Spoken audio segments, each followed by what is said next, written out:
beauties, it's Psychic Bob. Well, I am just sitting here today on Wiccan Wednesday and meditating on my little charm necklace today. You'll see on my charms that I'm wearing today, I've got a beautiful mystical black crystal. I love black crystals. I think they're deep and powerful. They help me to scry and remind me of the deep energy of the night. Also got here my beautiful little chalice charm. Check that out. Because I am the keeper of the sacred chalice for the Order of the Purple Cord. And I'm wearing my little pentacle. Oops, can you see that? Let's see that. Little tiny pentacle. So I got my pentacle, my black crystal, and my chalice all on my necklace today. Isn't that cool? I tell you, I'm just in a witchy mode. I got on today, by the way, I'm wearing my shirt that has theater masks on it. And what's really cool is, I worship Lord Dionysus. And so the theater masks are also a symbol of those who follow Lord Dionysus. In the ancient Greece, he was the god of the theater.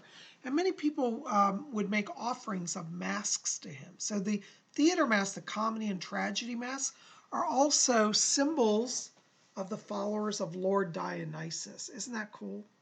Well, I tell you, talking about Lord Dionysus got me thinking about all things creative, all things artistic.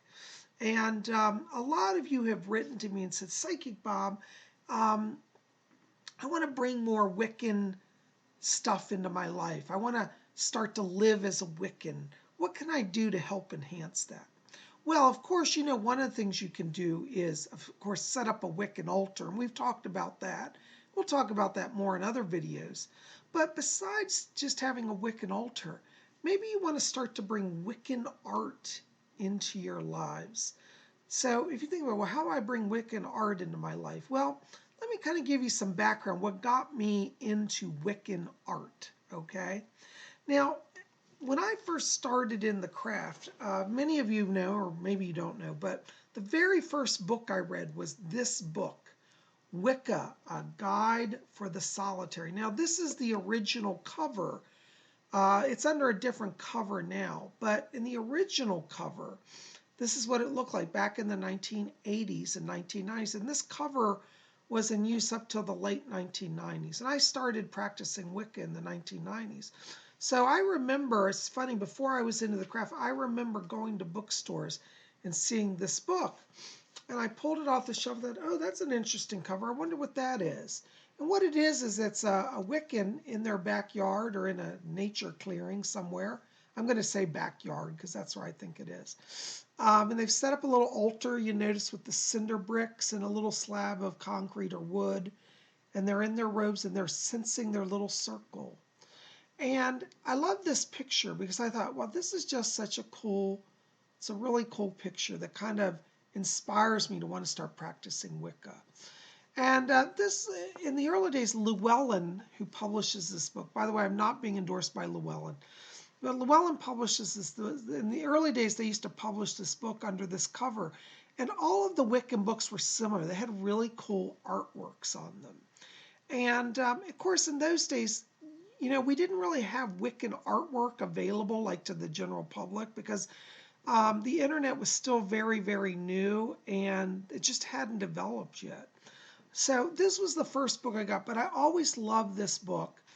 This is a second copy. I wore out my first copy, but what I used to do is just prop this book up on my altar so I could meditate on the picture because it's just such a cool picture. Well, after I finished that book, I devoured that in like 2 days because I was so into it. I went back to the bookstore. I said, do you got any more of that Wiccan stuff? And look what they pulled off the shelves for me. The follow-on, the sequel to this book. This is the first book. Scott Cunningham wrote this, by the way. I recommend it's still in print. Scott Cunningham, Wicca, A Guide for the Solitary. The second book was called Living Wicca, A Further Guide for the Solitary Practitioner by Scott Cunningham. And then they handed me this. And when I saw this artwork, I said, oh my God, that's really cool. So I always love these pictures, but they don't, at least they didn't back then, they might now, but back in their day, they didn't say who the artist was who designed the cover. I don't know why they didn't give them credit. But I never knew where these covers came from. I tried to write to Llewellyn years ago to find out, but never got an answer. So I just kind of like that, well, I'll never know who made this artwork. Well, lo and behold, I was online one day researching, this book, and somebody on eBay was selling a copy like this, and they said original print with the original Robin Wood cover. I said, Robin Wood? Who is Robin Wood? Well, I looked up and found Robin Wood is a famous artist. She's a pagan / Wiccan, I think. I don't know if she's Wiccan, but she's definitely a pagan artist, and she did both of these paintings. And I found out that she also developed a tarot deck. And these, or at least this image, the second image, was used in her tarot deck for a sign of the goddess or the moon card, one of those. But anyways, she is the artist of both of these. So years have gone by, over 20 years now. And just like 2 years ago, I guess now, I decided, you know what, I wonder if there are any prints by Robin Wood around, because I just haven't heard anything about her for over 20 years. So I go on Etsy. Now, I'm not being endorsed by Etsy or Robin Wood, but Robin Wood has a site on Etsy.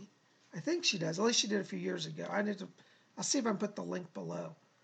And look what Psychic Bob got from Robin Wood. This is my favorite book with my favorite cover. This is the original artwork. The print, well, the original is a painting. This is a print copy that I framed of the original art. So there's my favorite book cover from 20-some years ago. And I now have the actual print, which I framed. Actually, I got something on the glass. I got to clean the glass. Anyways, ignore that little spot. So, but anyways, isn't that cool? So, just when I thought, oh, it can't get any cooler, further down the way I scroll through Etsy, and what do I find? Oh, the second book's artwork in giant print form. So there's that book. That's the one I read 20 plus years ago, back in 98? 22 years ago. God, I'm getting old. When I first started Wicca. Look at that. And now today, it's taken me 20 years, but I actually got the artwork. So these artworks, they inspire me. They help me to develop my practice, my Wiccan practice.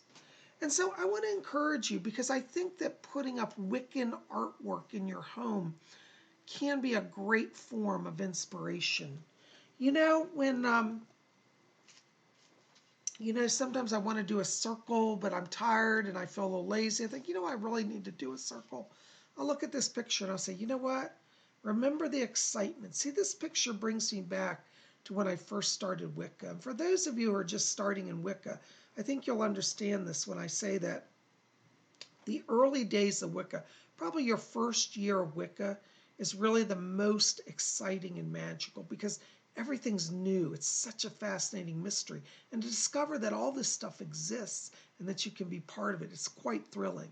This picture brings me back to that feeling of excitement of doing my first circles, learning what the tools were, learning about the goddess. If you notice up here in the top of the picture, there's a moon.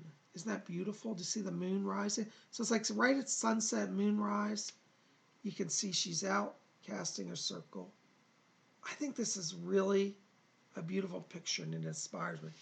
So, having this sort of Wiccan art around can really enhance your practice. This is the painting that inspired me to get my first Wiccan robe. I actually have a white robe that looks like that. I think it's in the laundry right now, but I'll show it to you another day. But it was this artwork that inspired me to start wearing robes and to literally go under the moon. Again, you'll see there's a moon in the background and the animals. And this really points to a spiritual truth. It's like drawing down the moon, And the first time I experienced that experience of drawing down the moon, it was amazing for me. And men can draw down the moon as well as the sun, and women can draw down the sun as well as the moon. So don't say, well, Bob, you're a male priest, you can't draw down the moon. Yes, it is traditional in a coven that a Wiccan female priestess draws down the moon. But if you're solitary and you're a male, you can draw down the moon. The goddess is not going to reject you. But this inspired me. And so both of these artworks have really been influential and changed my life. You see? So I want to share that with you. Now, if you can't find those prints, you can do an image search. Sometimes you'll find images that are free, but I would say, honestly, if you can, buy them. By the way, Robin Wood, at least at the back in the day when I bought these, made them in different sizes, so you don't have to buy a big one. The sizes that I have for these are 11 by 14. They even go bigger, up to like 24 by 36, but I knew that I would want to frame them. And so I wanted to keep it in a price range that I could afford to have it framed. Because you get the really big ones, it's hundreds of dollars to frame. But if you want to do it and you love it, go for it. But I got 11 by 14, so I could buy standard size frames at CVS. I'm scared to say it. But that's where I bought my frames, CVS. And I framed them. And I think they're just lovely. Now, also, as I said, they're different sizes. You don't have to buy big artworks.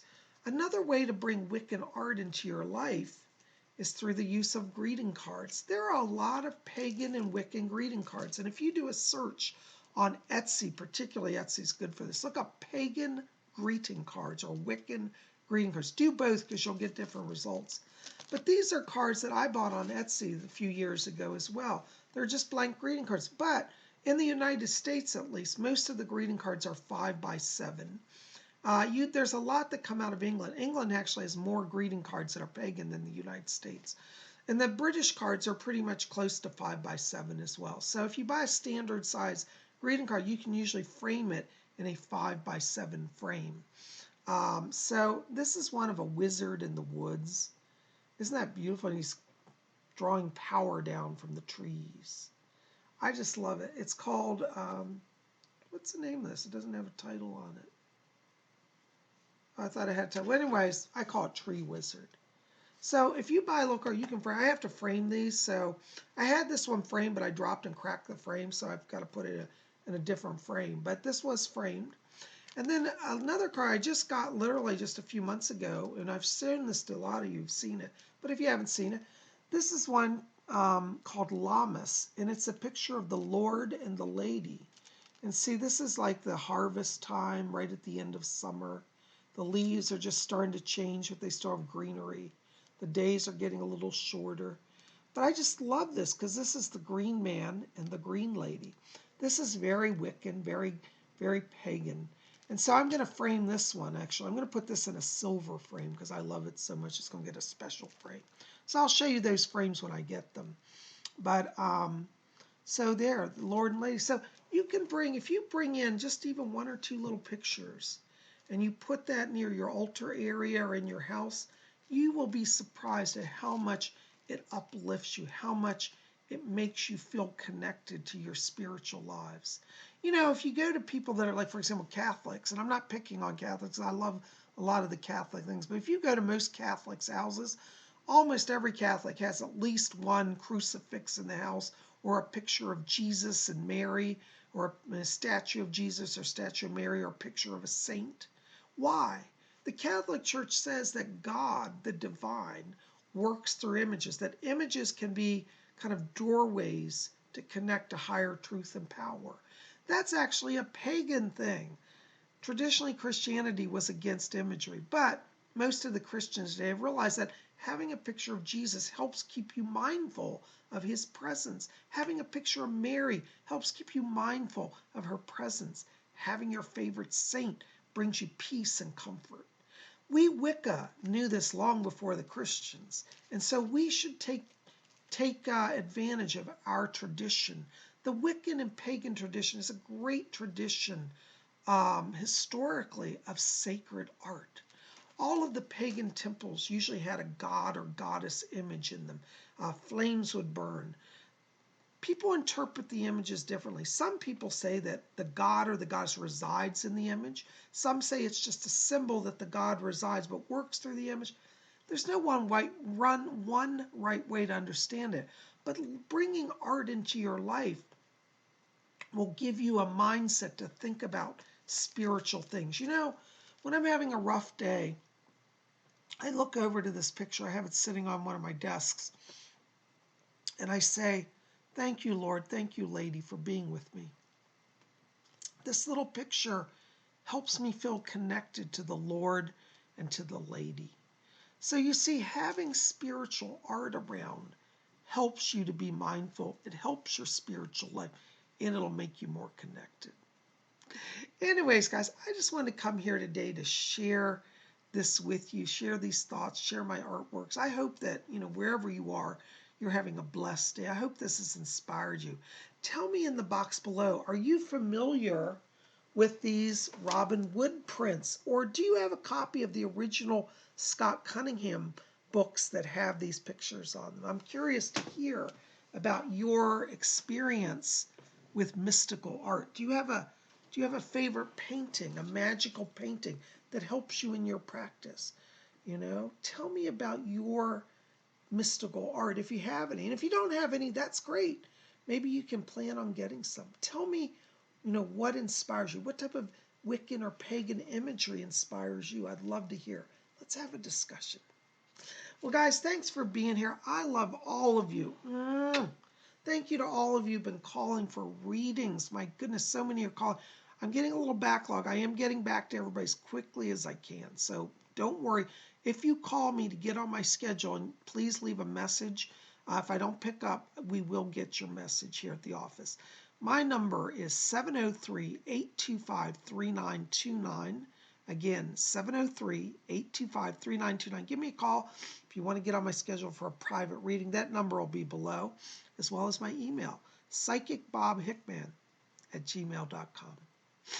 Well, guys, I am so glad you're here. Thank you for being here. You guys rock. I'm going to go back to meditating on my art and gazing into my mystical black crystal.